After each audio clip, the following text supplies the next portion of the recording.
Happy Thanksgiving from the Draft Rankings podcast. We appreciate you. We love you. We hope you're having a phenomenal Thanksgiving, whether you're listening to this on Thanksgiving morning, on Thanksgiving night, on Friday morning, on Saturday.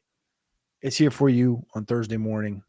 We wish you nothing but a happy Thanksgiving to you and yours. I'm Cody Carpentier, joined as always by my main man, Maddie Kiwoom.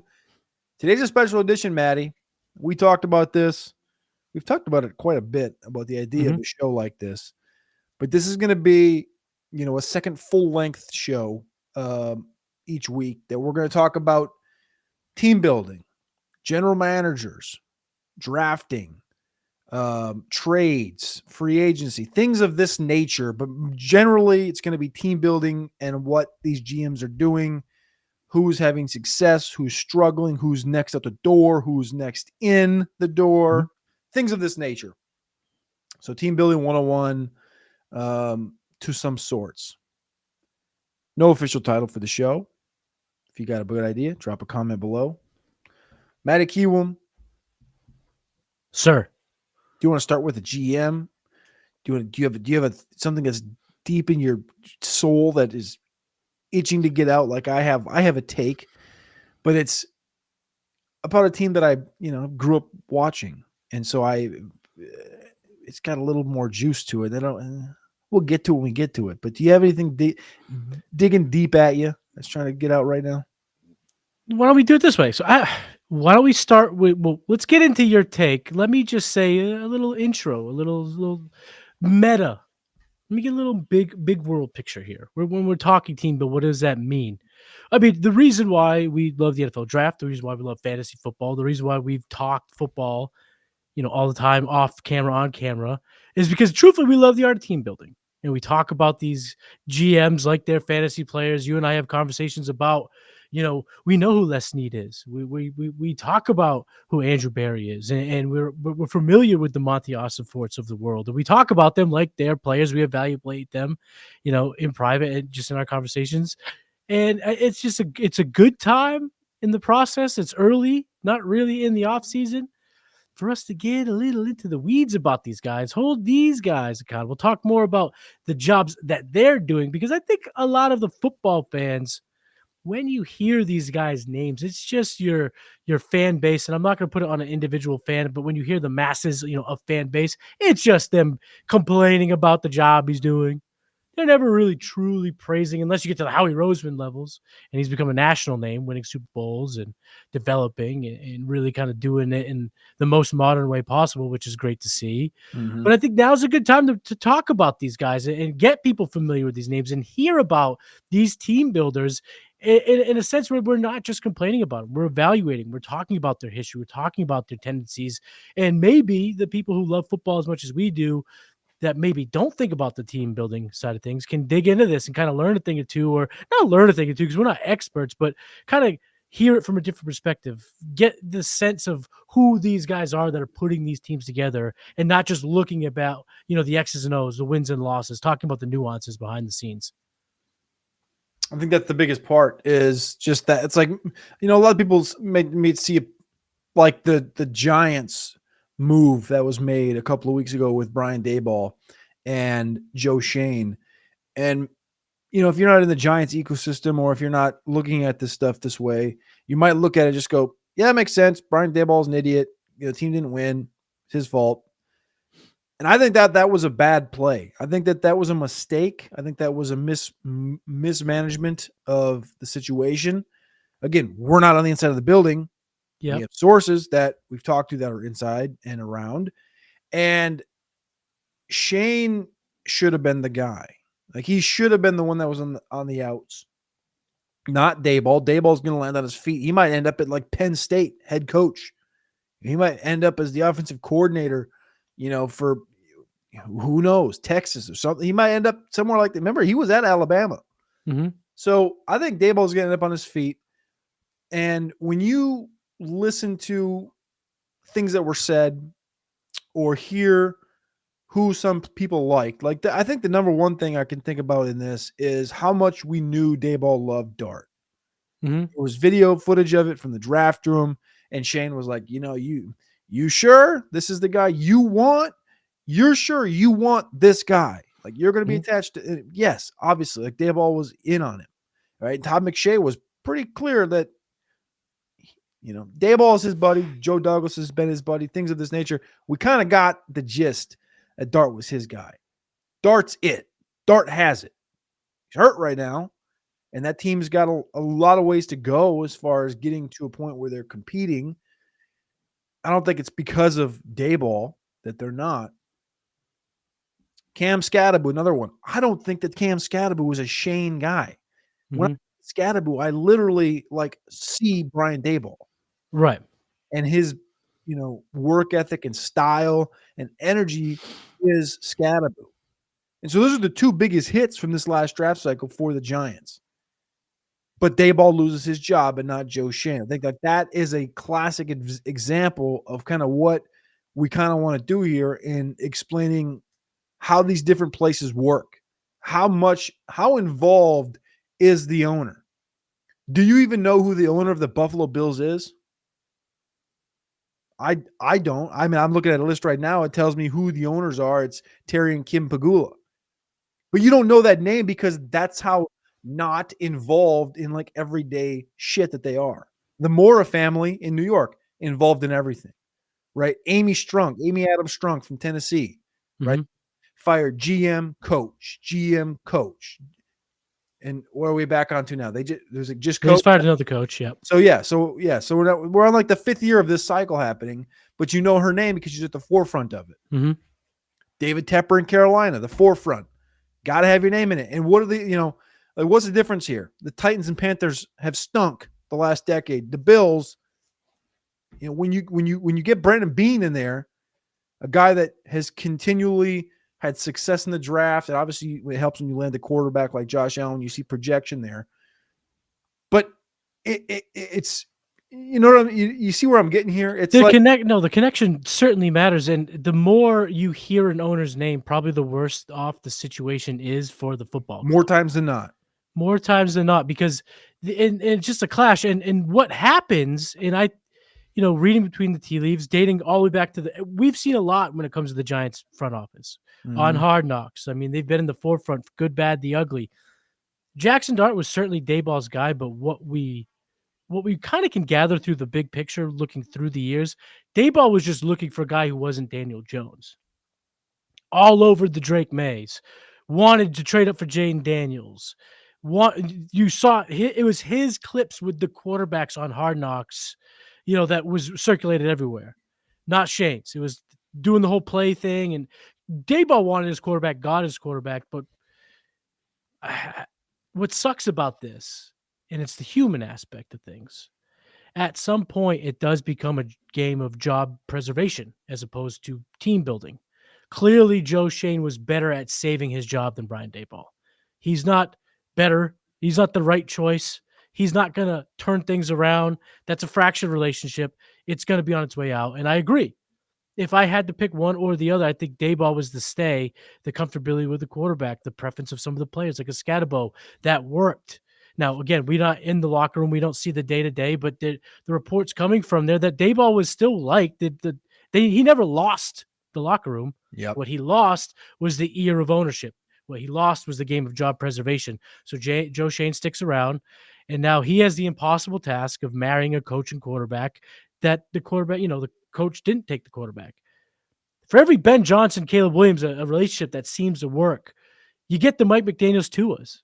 You get plenty of coach quarterback connections that don't work. And I think the GMs that do it right realize how important that is. And it's the solidarity, it's the consistency. It's Bean, Allen, and McDermott, synonymous. It's Sirianni, in Roseman, and Hurts. It's solidified. The Chiefs, each and every year. Brett Veach, Andy Reid, Pat Mahomes. It's the solidarity. It's the relationship. And the ones that can't get it right, the GMs you just looked at just can't get it right, haven't been able to find that marriage. They might have a quarterback, they don't have a coach. Might have a coach, can't find a quarterback. You need that perfect relationship. You need that consistency. You need that marriage between the coach and quarterback, and the best GMs. Not only have got it. And I don't think it's just a coincidence. I think it's the skill set that they've had to get that done, because we've seen it done a million different ways. It's the Chiefs trading up a year before they fall off. They didn't lose to get that quarterback. It's the Bills being able to get their hands on Josh Allen when they weren't a bottom feeding team. It's this process of scouting, drafting, developing, and then that marriage between coach and quarterback just working over the long haul. Just so we're transparent with this, 19 of the current 32 GMs were hired after, or I guess during or after COVID. 2020 and on. 2020 and on, Last 5 19 years, of yeah. 32. Of the 13 that have been the GMs longer than 2020, Eric DeCosta, Baltimore, Brian Gutekunst, Green Bay, John Lynch, San Fran, Brett Veach, KC, Chris Ballard, Indianapolis. Chris Ballard's name synonymous with a lot of different things from an analytics perspective, from I guess maybe more than anything, he was on the hot seat this last year, and it was pretty clear A lot of they bad didn't do decisions. something. Back was against the wall. They've done something. Mm-hmm. Brandon Beane, Buffalo, 2017. Jason Light, Tampa, won a Super Bowl. Les Snead, 2012. John Schneider, Seattle, 2010, with Howie Roseman in 2010. Mickey Loomis, New Orleans Saints, 2002. Duke Tobin, 1999, and Jerry Jones, the anomaly, the GM and owner of the Dallas Cowboys since 1989. I guess to me, the biggest outlier of that whole group, outside of Jerry Jones being Jerry Jones, is Mickey Right. Loomis. Mm-hmm. And I don't really have a lot to say about it. I think it's interesting that they've been through two different eras of garbage bag over the head. The Mickey Loomis, right? But the Mickey Loomis thing, it's Breeze. Breeze. You hit Breeze one gave guy. him his job. Peyton too. I mean, Well, the yeah. marriage of Peyton and Breeze has, created the longevity for him there. But, you would have to imagine the seat is getting hotter and hotter. But having a guy in that position for that long, you just rattled off. It's super rare, especially since the success came in a clump years ago. Mm-hmm. Of the new guys that have been hired since 2020, are there any that you think, we look back in 5 years that are going to be of that group, of the longest lasting, of the, like I said, 19 guys since 2020. There was 5 hired this year, 4 technically. Champ Kelly's the 5th now in Miami after Chris Greer was let go. So there's 5 that were added this year, 4 from 2024, and then Monty is doing them from 2023.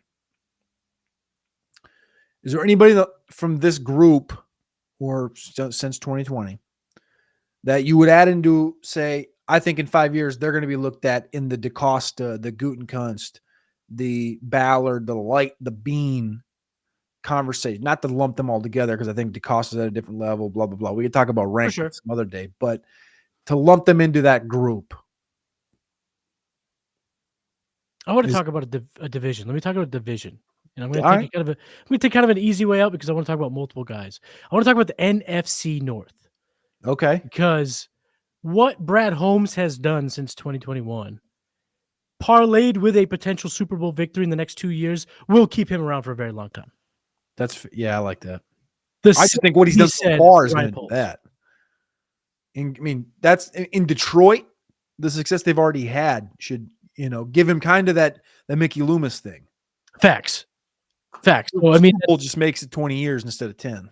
Right. No, for sure. I completely agree. Ryan Poles is the other one. With the turnaround, if Ben Johnson and Caleb are the pair, we'll see him around forever. Who I would have picked from this group 2 years ago to be the guy that does become the guy who's around for 20 years is Kwesi. Mm-hmm. I would have thought 2 years ago that Kwesi was him. He was the next Howie Roseman. He was the wonder kid. He was the guy that was going to build a Super Bowl champion and a team that does it analytically, that does it on the field, does it with the coaching, was able to, go from Kirk Cousins to Sam Darnold. Oh, we're good. We got the mechanism in place. After this year, though, I have to ask you, and maybe this is what you were alluding to earlier, as a Vikings guy, as someone with their boots on the ground in the area, someone that knows the sports landscape of the Minnesota Vikings, is JJ McCarthy a fireable offense if JJ McCarthy is who he's shown us in his first 6 starts? I'm not sure. I'm not sure JJ is the reason. I think JJ could be part of the result. And if he's the miss, when the blueprint was at your fingertips of, Josh Dobbs and Darnold and just going through here with dudes that Carson Wentz even show up and just play adequate football. And the blueprint's right there to where you can do it at a cheap cost year over year over year. And you can continue to Drew Lock. You can just keep doing this. Davis Mills, like we're talking, how many guys that, Malik Willis, I was in Green Bay last week. People in Green Bay love Malik Willis. And you know what? A lot of them don't like Jordan Love, which is, to me, is crazy dynamic. That's that's the nature of unhappy fan bases. Isn't that wild? It's like this. We got that same thing in New Orleans. It was Jameis, and we all love fucking Jameis Winston's the man. But Jameis and Derek Carr, I think, is a lot different than Jordan Love, who's this 25-year-old, dude. Yeah, but he's stuffy though. Jordan Love's a stuffy dude. Like he doesn't seem fun and cool and hip. Fair. But he's stuffy. Derek Carr was stuffy. The backups are more fun. Fair. And there's right. Well, Jameis is special because Jameis is he's everything it's advertised. Like that guy's a superstar, whether he's on the field or not. But Malik Willis too does get, in that type of atmosphere. Yeah. Malik Willis is like, we need you, come through for us. He comes through for the squad. Like that weighs a lot. So I get 100%. That. 100%. And that's what I'm saying is like, there's guys like that like Minnesota had the blueprint. Like they understood it. It worked with KOC, obviously. And they go out and take JJ. I think JJ not working to this point is like, it's his first 6 games of his career. Right. He don't look like he has it. Which I thought early on, like I thought, after the Chicago game, I was like, damn, this guy, you can win because of this guy. Right. And now it's like, even when the offensive line gets healthy, he looks 3 years away. And he was already out for a year. And now it's like, this whole year, it's like, can he be the answer next year? Because you're burning through a lot of, what was guys drafted by the last regime. You're burning through, a Christian Darrisaw. You're burning through a Justin Jefferson. You're burning through, a Cam Bynum that came along and then left in free agency. He's now in the Colts. You're burning through an Ezra Cleveland, who's now a dominant interior offensive lineman for another team. You're burning through, talent from other draft cycles from the last regime. And now when you're in Kwesi's in year 22, 23, 24, 25. He's had 4 draft cycles.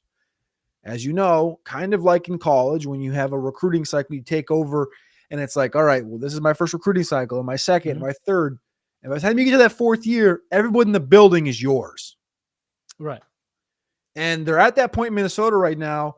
And they're at a point where with this team the last 3 years, you're looking at shit. If JJ hits, this is a contender. Yeah. And this is a scary team for the next decade. And the way he's drafted the last 4 years, objectively, this is coming from X about 3 weeks ago.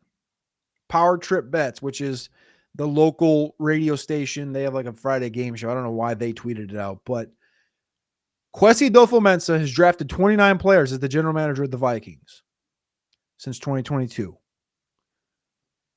Combined, they've started 156 games out of 1,290 for the Vikings. That's 12.1%.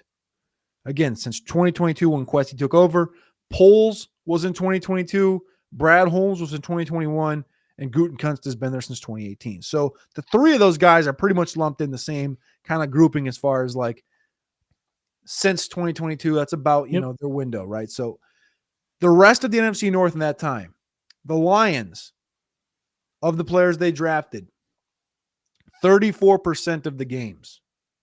Packers, 30%. Bears, 28%. The Vikings at 12%. Does this make sense? So the players they've drafted Right. have played 12% of the games. It's And a then you're talking low about number.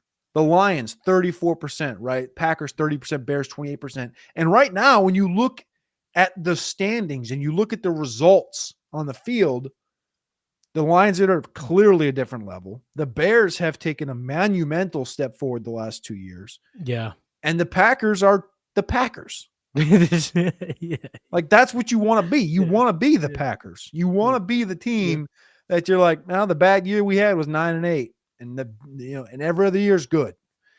And you look at the draft picks that they've had outside of like the layups, which is value-based drafting, which was Donovan Jackson this year from Ohio State, who falls to 24. He's a first-tile guy. And Dallas Turner, who honestly hasn't quite fulfilled the shoes he was supposed to step in. He's at 6.5 sacks in 2 years from Alabama. Past that, you had a kicker. You hit a kicker in the 6th round. You should never draft a kicker regardless. Jordan Addison's been pretty damn good. That wasn't that hard of a pick. He's a Blitnikoff finalist. Like, that's what you go the year before that. His first year as a general manager. There's one player left from his initial draft class. Not his first round pick, not either of his second round picks, not his third round pick, not his fourth round pick, neither of his fifth round picks, his 6th round pick, Jalen Naylor, wide receiver. It's been horrendous. And I was a massive, am still a fan of Kwesi, but the drafting has been horrendous. And you asked the question, is JJ a fireable offense? I'm not sure JJ is a fireable offense as much as he can just be the tip of the iceberg if he doesn't hit in the next 6 weeks. Or not even 6. We got 5 weeks. You kind of sparked my thinking, and I think this is maybe what you're talking about, what can catch on and the narrative that can be transpired. It might not be the JJ selection that makes them, is that might not be the fireable offense, but when you look at that draft, the 2024 draft could end up being the fireable offense. Because remember, they traded up into the first round to have 2 first-round picks. Yep. So they mortgaged assets to move up, which isn't a bad thing. But then they moved up again for Dallas Turner when Jared Verse goes 2 picks later. Chop Robinson goes 3 picks later. Quinyon Mitchell goes 4 picks later. That was the tough one. And on the other side of things, you take McCarthy as your guy instead of theoretically moving up. Right? That was the rumor. The problem, remember, they were going to move up, but they still wanted JJ. They didn't want Drake. True, and in my opinion, that negates everything. It makes it that the 10th pick taking McCarthy is face value when 2 picks later Bo Nix goes. So that draft class could look like a monumental, as good as the draft a year prior was for Nick Caserio getting Will Anderson and CJ Stroud. Yep. This would be the opposite for Kwesi. Yep. So that's where I think that's at. I think he's one of the names that, as you brought up the same, he's the one name that I would say a year ago or 2 years ago, I would have said, I think it's probably a good bet. Wouldn't be my first. Holmes would be on that list. Yep. Monty Ossenfort in Arizona. We can talk about him. We're Monty Bros. We're Monty Bros. I think, early on, I'm a fan of James Gladstone. I don't think that Trevor's his guy. I think Trevor's not long for Jacksonville, to put it kindly, especially with the 2027 class approaching. And contractually, this is an interesting thought here because I've had this thought, but I haven't looked up the contract because he just signed that big contract.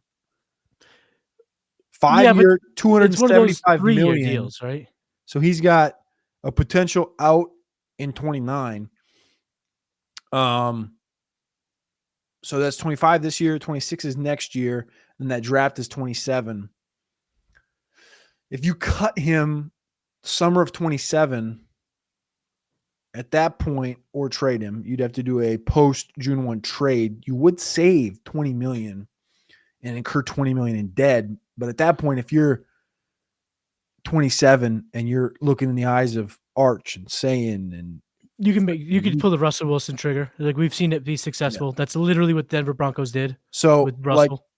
That I don't want to jump all the way down to that wormhole, but I'm just saying I think Gladstone's one of those early names that I would also put on there. I want to get into your New England situation another day. I want to talk about that whole mechanism. We'll be here for an hour if we want to get into that. Yeah. So we'll save that. Yeah, we do need to talk about that whole mechanism. Just to call a spade, I think the most likely next fired GM should be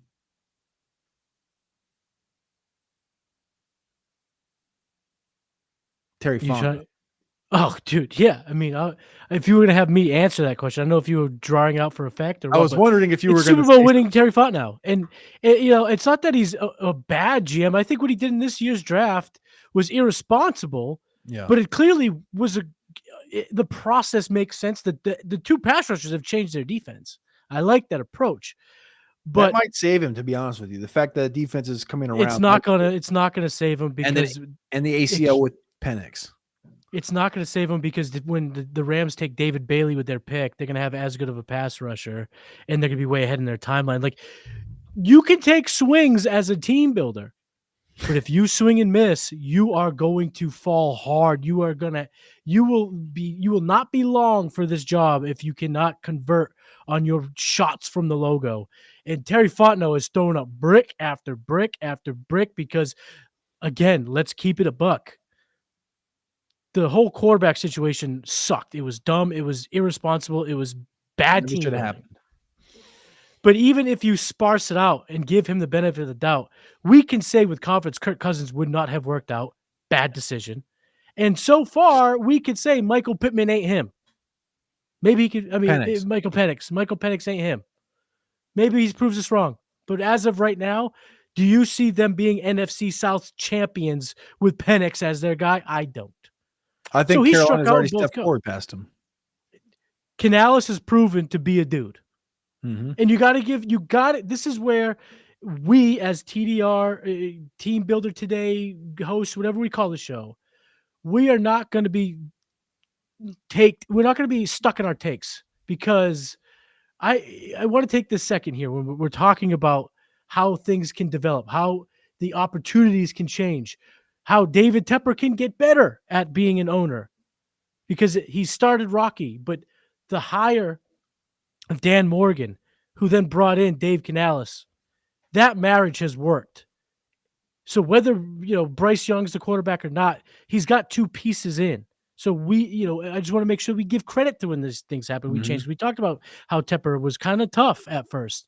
He's gotten better because I think he's found it. And you're right. Carolina's past Atlanta. Atlanta is in for a hard reset. This is the makings of a hard reset. Which is wild. Or unless they can stumble on, either whether it be Penix, a guy in this draft, if they could just find a savior. But Morris isn't going to be around long. Robinson hasn't got it done. You mentioned these windows of these contracts. Drake London, is he going to be around much longer? Does he want to stay there? We'll see. Bijan, same thing. The offensive line continues to get older. They were in this pocket to be good. It was these last 2 years, and Terry Fontenot's blown it. And when you do that, it's tough to keep your job long term. Bijan Robinson is 2 years away from being in the Breece Hall hole, which is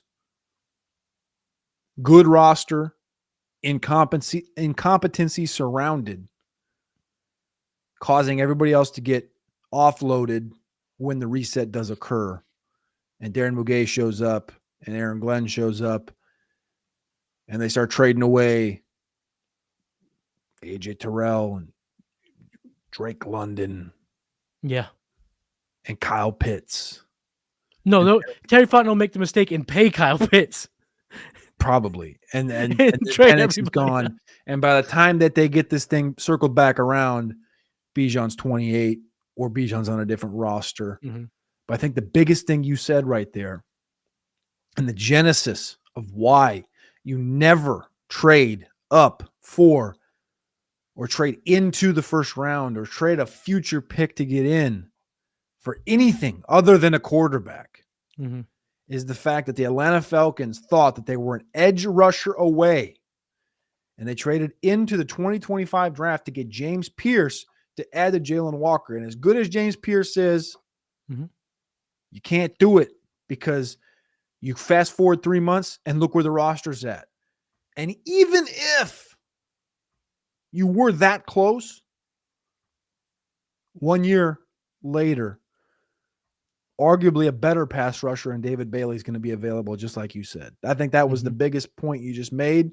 And I think that's why, and we'll get into the nuances and the strategy and our point of views of those strategies in later episodes. But that is just one of the small keys right there. It's just, you're never an edge rusher away.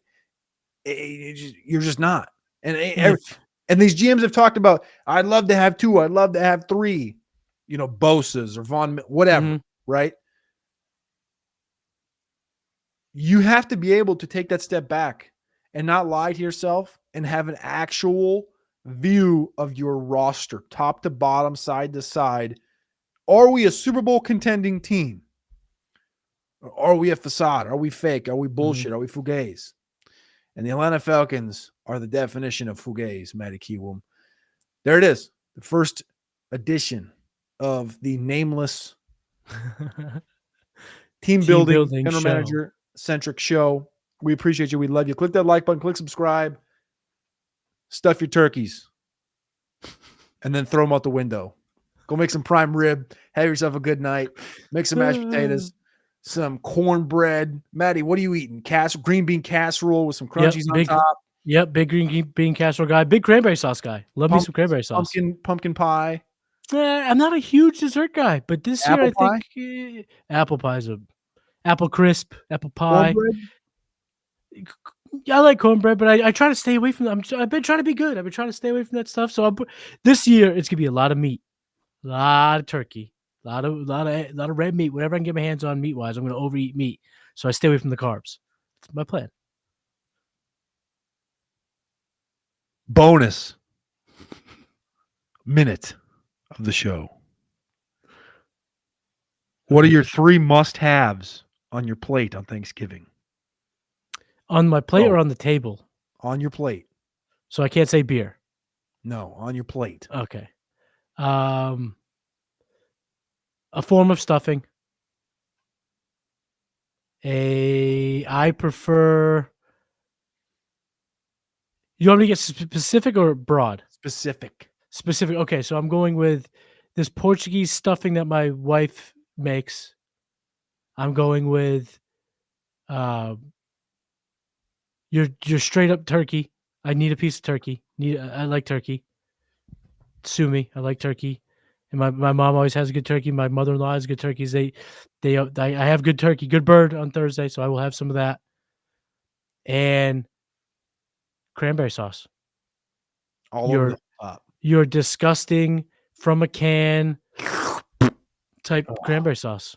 I you just done eat the it. tartness when you mix that with meat, when you mix it with the sides, when you mix it with anything, I just love that what the tartness brings to the cranberries.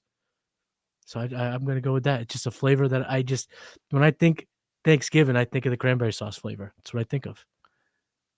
I'm going to go meatless, which is not on brand. That's not on brand.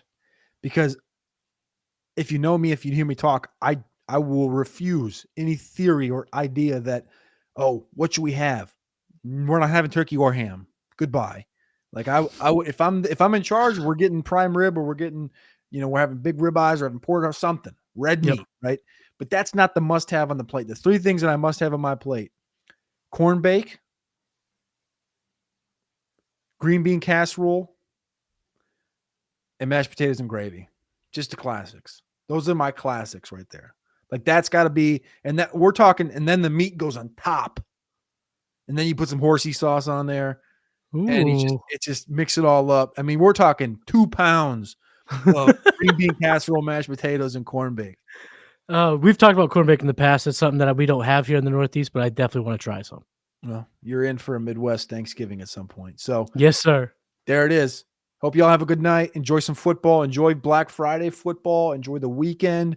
Good luck as you prepare for, your fantasy football playoffs or your, prepare for your college football team to make the CFP Mhm. or the conference championship, whatever it may be. We'll be back for you talking all things NFL draft, team building. We appreciate you. We love you. At Matty Q, I'm at Cody Carpentier. Until next time, we'll see you. Peace.